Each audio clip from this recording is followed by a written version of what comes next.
Il y a un an, c'était l'un des hommes les plus puissants du pays. Andy Coulson, ancien rédacteur en chef de News of the World, devenu directeur de la communication du Premier ministre David Cameron. Rattrapé par l'affaire des écoutes téléphoniques, il avait dû démissionner.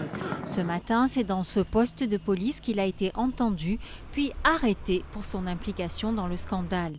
À la même heure, sa maison a été perquisitionnée et des documents saisis. Fermeture de News of the World, arrestation de Coulson, l'affaire continue de secouer la Grande-Bretagne et son Premier ministre qui a dû s'expliquer. Andy Coulson, qui a été mon directeur de communication pendant 4 ans, a démissionné de News of the World à cause des choses qui s'y passaient. J'ai décidé de lui donner une seconde chance et personne n'a vu de problème dans la façon dont il a fait son travail pour moi.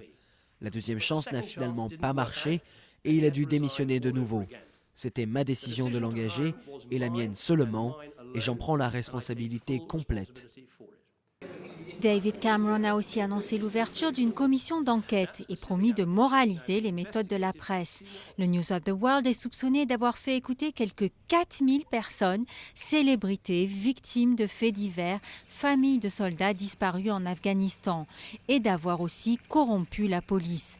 L'ampleur du scandale choque malgré la fermeture brutale du News of the World annoncée jeudi par son propriétaire Rupert Murdoch, homme d'affaires à la tête de News Corp, l'un des groupes de médias les plus puissants de la planète. C'est bien, il doit fermer pour avoir créé ce scandale au sujet de la jeune fille, celle qui a été tuée. Il mérite tout ça, mais il ne licencie pas la bonne personne.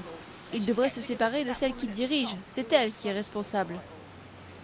Le scandale conduira-t-il à un vrai changement dans les méthodes d'investigation d'une presse populaire tabloïde qui tire à des millions d'exemplaires? Beaucoup en doutent, d'autant qu'au News of the World défunt pourrait bientôt succéder une édition dominicale du quotidien à sensation du même groupe Murdoch, le Sun, l'un des plus influents du pays.